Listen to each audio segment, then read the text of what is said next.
Hello people and welcome back to Heavy Sleeper. This is the second episode for this channel and I'm glad to say that the first episode at the top 50 of 2022 got some good responses, so I'm really excited to now share with you my favorite albums of 2023. This is going to be done in 5 parts, so I'm going to do one video for each quarter of the year and then the final video will be the top 25 of the whole year.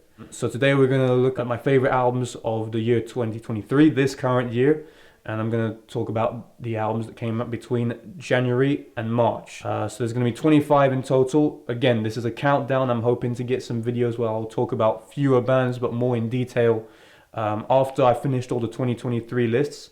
So we're going to jump right in, and don't forget this is an order based on how often I tend to return to these albums. And what you need to be concerned about is more the description I'm going to give for each album rather than where the album is in the list. I like to do the countdown format because, you know, it just makes me a little more excited as I go through the video.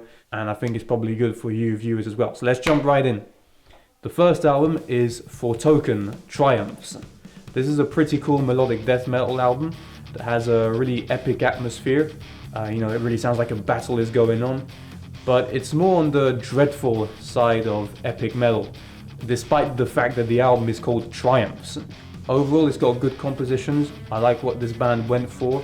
This is not an album where you get bored or where they recycle the same sound over again. This is one where there's lots of room for expansion and creativity. Number 24 is Ahab, The Choral Tombs. This is an early year favorite that satisfied my very miserable mood of the time. They use a lot more clean vocals, but these are not clean vocals that sound pretty. On the contrary, they just add more to the despair that runs throughout the album. This might be something that will put off a lot of Funeral Doom fans, but personally I find it really interesting when the band adds clean vocals in a genre where usually you don't have that many. This is one where you really feel like you're exploring the uncanny depths of the ocean, but that you're just sinking for all eternity. Number 23 is Sermon with Of Golden Verse. This is an interesting project which has really managed to, I think, expand its sound with this album. This is not one that is, you know, technically out of this world or that's got a massive atmosphere, but yet you keep wanting to get further and further through the album. You want to get to the end, and it's definitely an album that is worth getting to the end. It does contain a lot of surprises for you as you go through. This is not an album that's really predictable, and I quite like the fact that they managed to do this without, you know, using too many spectacular elements. Number 22 is Gatekeeper with From Western Shores. Yes, we got a traditional heavy metal album in here. This is not a genre that often ends up in these lists despite how much I like it, because this is usually the type of music that I'll listen to in the car or something. But Gatekeeper just have that extra touch that make them sound truly epic.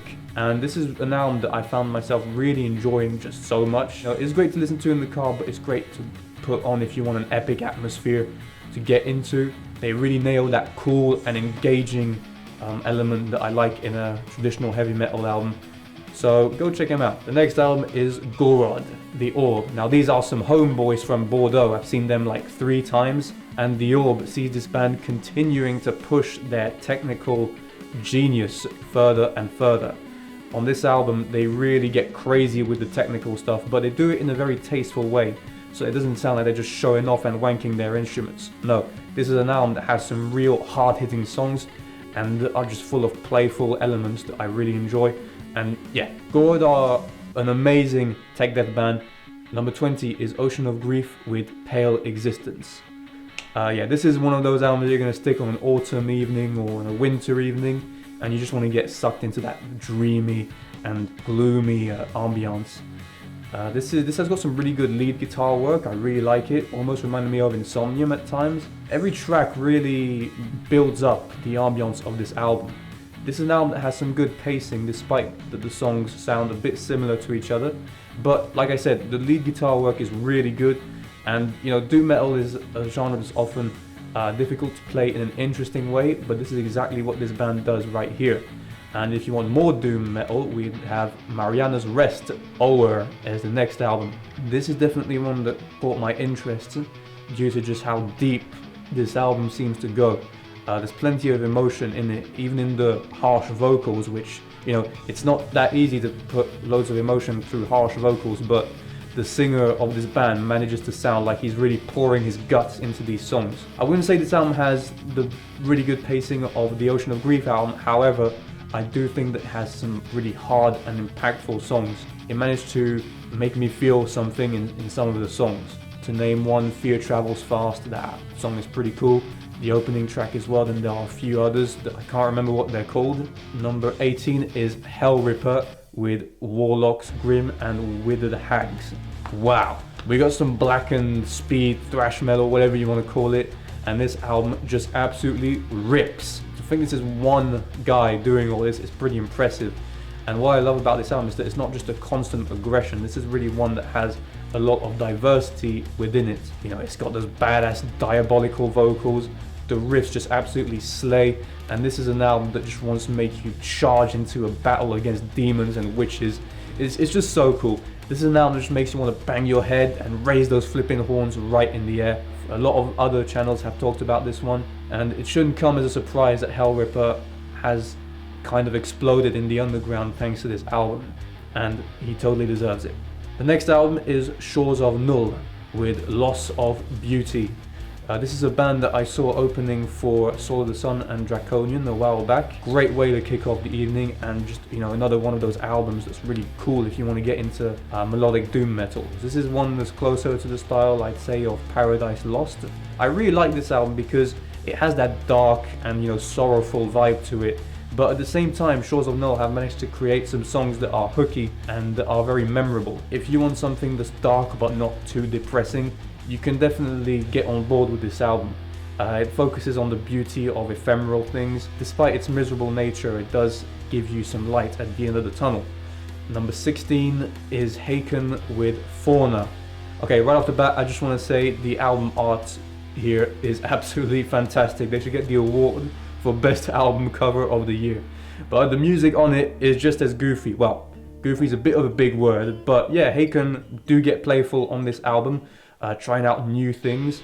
This is not a concept album like the last two. This is something quite different, but what I love about Haken is that they don't hesitate to get a little bit ridiculous with their instrumentation and their style, and that's what makes them fun, you know. They get some pretty cool songs that are really well executed, the vocals are great as well, but it's fun stuff, you know.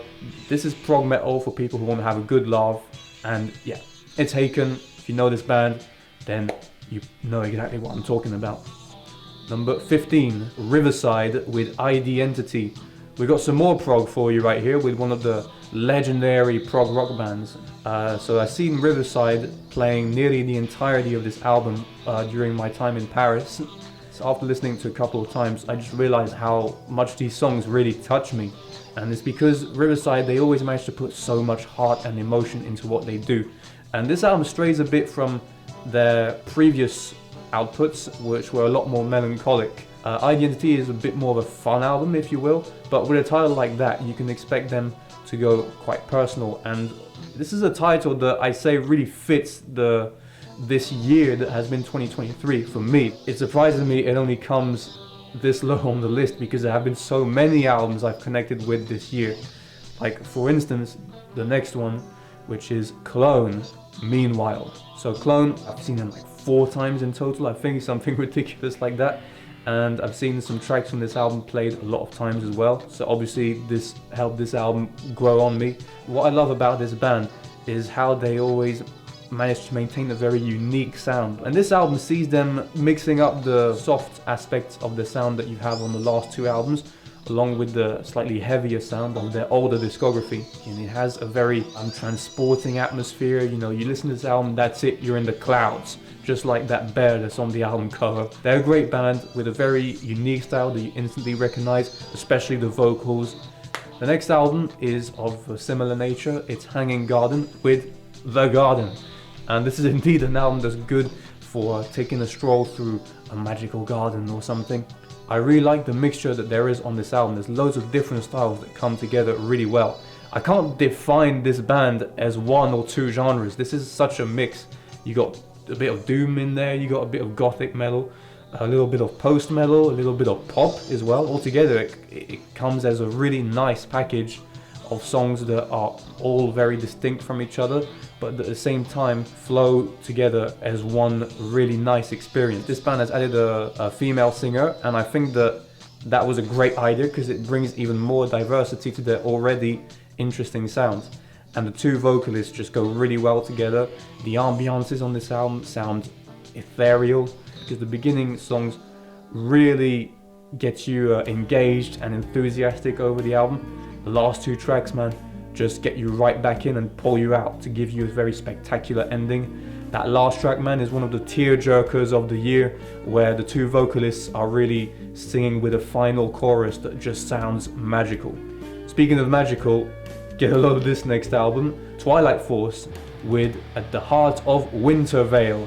For those of you who don't like overly ridiculous power metal, you're probably not going to like this record, but if you have a little bit of joy left in you, then yes, you might enjoy this album because it is absolutely fantastic. And the musicianship and compositions are absolutely amazing.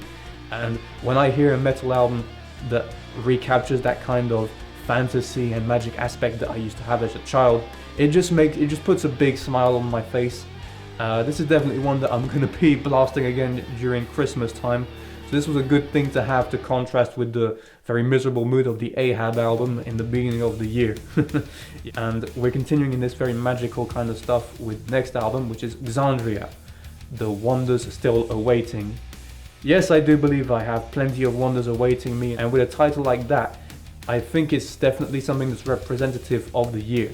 Xandria have completely reformed apart from one member, so now they kind of sound like a completely new band, so it's a bit weird to call it Xandria.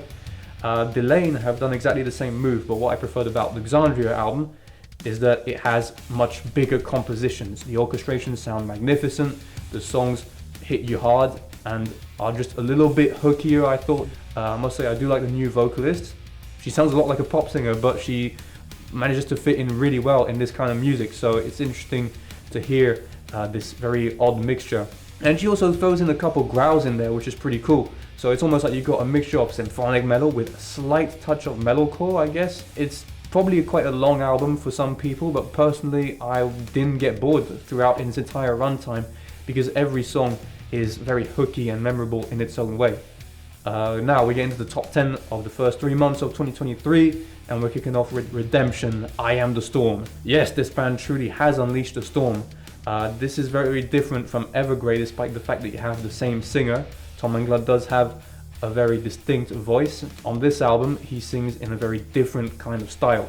While Evergrey is more on the smooth and atmospheric side, this here is more on the like technical, crazy dream theater sort of style. And I think it works pretty cool, you know, I like this contrast between just very crazy instrumentation and very heavy as well, along with Tom's very soothing and calm vocals. There are a lot of different things going on this album that it really takes a lot of listens to get through everything it has to offer. There are just so many nice keyboard solos and guitar riffs, and some amazing closing songs at the end that are quite long, but they still manage to bring you some memorable hooks that keep you engaged in the music.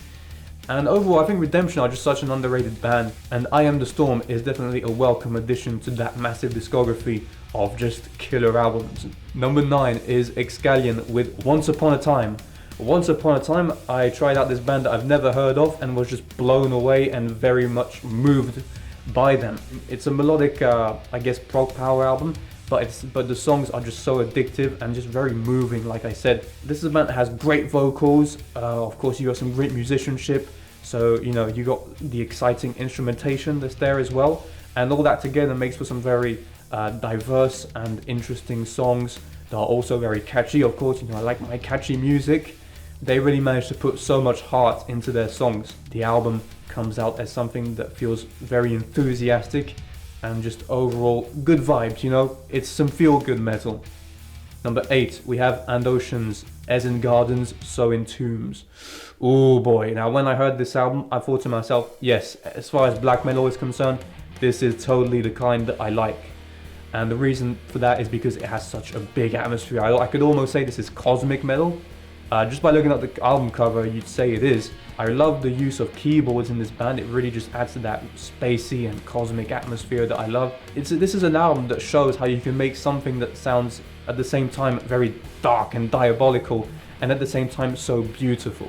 There are some tracks in here, like for example the Earth Mantra, which just give me some absolute goosebumps. The first couple tracks on the album that are, you know, some big black metal bangers. It's very melodic stuff as well, and very memorable melodies too. Next one is Periphery with Periphery 5. Gent is not a genre. Well, whether it is a genre or not, calling Periphery gent I don't think does them that much justice, because they have a lot more to their music than just that. In fact, I'd say the main styles running here are progressive metal and mathcore, I guess. I'd say it's a mixture of the two. But once again, Periphery, what I love about this band is just the massive scope of intensity that they can cover. Very heavy and just pummeling songs on this album. And even within the songs you have loads of variety, because the songs will at first just do these very down-tuned riffs that are going to absolutely just smack you in the face. And then you're going to have the really catchy choruses that almost sound poppy at times, but you still have those big riffs backing them up. And it's like that all the way through. You got a lot of diversity throughout this album, just like any Periphery album. And I just want to do a big shout out to their singer Spencer, because this guy has an incredible range of vocals and he has not lost it. They've absolutely smashed it for this album, and it's great to have them back. Number 6 is Katatonia with Sky Void of Stars. This is a band that has continued to develop this style of theirs that is incredibly unique, but damned, I think this is one of their best. This is an album that has plenty of cool riffs, ambiances. Of course, you got the vocals that are very singular to this band, very soothing. It's a bit of the same thing I have to say about Evergrey. You know, they have their style and it's quite easy to get into, but also you have a lot of emotion that runs through it. And Sky Void of Stars, I'd say, definitely nails that sort of, you know, doom and gloom aspect, but while also keeping a very ethereal and dreamy sound to the album. And I'd say this could really be the soundtrack to some periods I've had when I was living in Bordeaux, wandering through the cities and kind of wondering where things are going. Exactly, you know, for a title like Sky Void of Stars. And what was even better is I actually got to see this band on their tour while they were promoting this album. Okay, the final 5. We're kicking off with Keep Off Kalessin, Catharsis, let's go! This album literally sounds like Nordic gods slaying each other. This is the soundtrack to Ragnarok, mate. This is one of those massive albums where you really have to sit down, listen to it on big speakers, and just let yourself get crushed by the pummeling atmosphere. This continues the style that they had on their last album, which I very much appreciate, but it takes it into new grounds, an atmosphere that's slightly different. This album sounds like an all-out war. Just look at this dude on the cover. This guy looks like he's ready to do some brawling. And don't worry, this is not going to be a constant pummeling throughout the entire time, because you do have a track that breaks up the violence in this album. And it's a fantastic track as well, one of the best ballads of the entire year. If you don't know Keep Off Kalessin, you definitely want to check them out, whether you're a technical death metal fan or a black metal fan. This band gets the best of both worlds. Number 4 is Lovebites with Judgement Day. This is a group of 5 women, 5 Japanese women, who absolutely just kicks ass. Because dude, the riffs on this album, the drums, the vocals, it goes hard, and it goes to the point where you are just overly excited when hearing it. What I love about this album as well is that it's quite diverse. You know, you got the more gallopy, softer kind of power metal tunes, then you got the more sort of, you know, hard-hitting, very riff-heavy kind of tunes, and then you even got some tracks where it literally goes into like thrash or speed metal almost, like the track Emptiness, or the last track, I can't remember what the smeg that last track is called, but it is an absolutely amazing way to finish an album which is already a hair-raising experience all the way through. Fantastic musicianship, fantastic vocals all the way through, and they've absolutely knocked it out of the park with this album, as if they didn't already with their last ones, but I'd say this one takes it to yet another level. These gals are gonna absolutely kick your butt. And the next album is Enslaved with Heimdal. Enslaved come along with their 15th album and still managed to sound not only original compared to their past albums, but original compared to anything else that has come out. This is an album that's very immersive because you really feel like you are traversing some kind of Nordic tale. And the way it transcends from track to track. It gives the album an aspect that feels more and more dreamy, as if you're making your way towards the Bifrost and that you're then ascending into Valhalla and eventually seeing the world of the gods and everything. And again, there are some tracks on there that just make you think, where the heck am I going? My mind just literally left reality and was somewhere else all of a sudden. Caravans to the Outer World, I think that's what it's called. Yeah, that track is pretty flipping amazing. This album feels like a journey. And speaking of albums that feel like a story, number 2 is Insomnium with Anno 1696. I am very much anticipating my last concert of 2023, which will be an Insomnium concert, and I cannot wait to hear these tracks live. And Insomnium, they're one of my favorite bands. I mean, you just look at their last couple records, they were absolute hits. But what is amazing is that even once they release a masterpiece like Heart Like a Grave, they still manage to keep that momentum up with the next output. And this new album, I'd say, just absolutely knocks it out of the park. It's a concept album with a story to it, and you can really feel the story building up from track to track. This album, once again, just mixes some massive atmospheres with those riffs. Insomnium truly are the masters of creating some gloomy and dreamy atmospheres. The variety of different tracks you have in here. Some are quite mellow, some are quite heavy. There are 3 very epic songs that are among the best of the year. Godforsaken is one of them, The Rapids, and then there's another one, I can't remember what it's called. And you got also some very hooky riffs. Just listen to the song Lillian. Oh my gosh. Once I finish this album, I can't stop myself from humming the melodies that I've heard. One thing I will add though about this album is that it also has a folky atmosphere to it. Apparently it's based on a real story because it's based on like witch burnings and shit like that happened, you know, back in 1696, which was a very dark year, a year of famine as well, I think. This has a folky atmosphere that really sounds, you know, very Finnish. And you can hear that folky atmosphere if you look at other bands from that country like Ensiferum and so on. So overall, fantastic band, fantastic album, and they're well deserving of this spot. And there's one that just comes in front of it just a tiny bit, and that's Neobliviscaris with Exul. So if you looked at my top 50 of 2022, you probably have a good idea of what kind of bands I tend to put in the number 1 spots. Well, yeah, Neobliviscaris certainly fit that description because they have amazing compositions. There's no other band that sounds like them, and the way they compose their music just baffles me every time. And this album, it has to be the number 1 of the first quarter because it just has so many layers to peel off. I couldn't stop listening to this album. Every time I listen to it, I hear new things about it, and the layers, you just keep peeling them off one by one at every listen, and it never ends because there is so much detail put into this album. It's a bit sad to see their drummer leave because I'm a very big fan of this guy, Daniel Pressdown. He's one of my favorite drummers. So I'm a bit sad to see him leave the band. I think this is going to be his last release with them. But again, I'm sure Neobliviscaris will be able to find another great drummer to join them. The new bassist is fantastic. He's the bassist from Ancient Bards. That's another really awesome band that you do not want to miss out on. And yeah, this guy really brings, I think, a new level of bass playing to this band. And of course, the violin sounds super nice. The mixture of the harsh vocals with the clean vocals. So when I listen to this album, I want to make sure that I do not think of anything else for a second because I want to hear every single nuance in it. And it's an album that completely carries me on. They do that on every single album. So they're a band that I can get on board with anytime, any song. Yeah, they're one of my favorite bands. So it's not a big surprise they should be this high on the list. And that's it for today. This is my 25 favorite albums of the first quarter of 2023. Make sure you stay tuned for the next 3 quarters, and after that, the best of the entire year. So already this list gives you an idea of what albums you can expect to see in the final list.